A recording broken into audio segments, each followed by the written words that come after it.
You know, I don't want anyone to think that we're going to walk out of here today with all the answers. We aren't. We're very much in the beginning of our investigation. The FAA has only begun to turn over documents, which we requested a couple of months ago, but the Secretary assures me they will be fully cooperative. On the other hand, Boeing has yet to provide a single document. I'm hoping they will provide the documents we've requested voluntarily and in the not too distant future. This is a very complex issue. And it has raised questions that do worldwide question the FAA and its certification process. And we've got to get to the bottom of this. First, I want to recognize the parents who are here today of 24-year-old Samya Stumo, and I'm sorry for your loss. It shouldn't have happened. So they deserve answers and accountability, as does the flying public in the United States and worldwide. The subcommittee chairman went through the investigations we've begun and asked for. Those are ongoing. I've been on the committee a long time. It was only after the ValueJet tragedy this committee had rejected my amendment to strip the FAA of an ancient promotional authority left over from the time of the beginnings of flight. I had been defeated in committee. It wasn't in the Senate bill, but strangely enough, I was a pre-junior member. I got a phone call saying, where would we put your provision in the bill? I said, well, it's not conferenceable. It was rejected in my committee. It's not in the Senate bill. Those days we followed the rules. We don't anymore.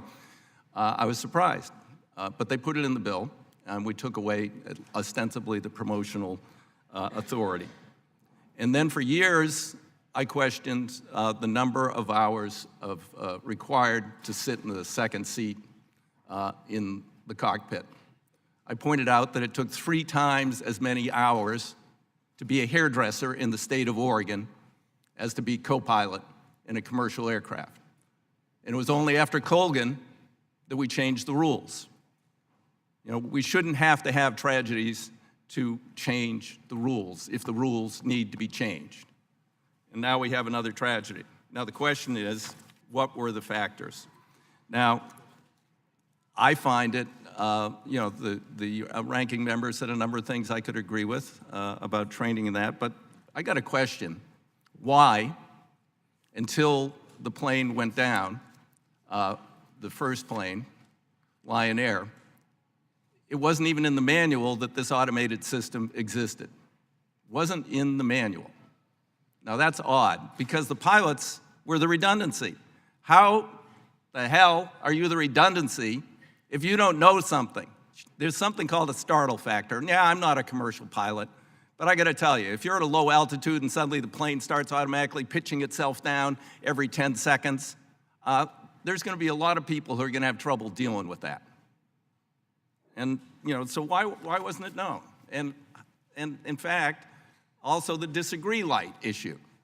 The disagree light was disabled unless you bought an optional package. We now hear, oh, that was an accident, software problem. We weren't trying, but people thought the disagree light was there.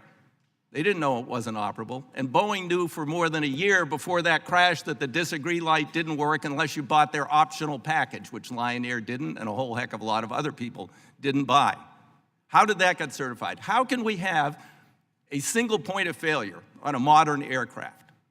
Single point of failure. One faulty sensor, one sensor sheared off by a bird, whatever happened in Ethiopia, one faulty sensor installed improperly, whatever happened in Indonesia.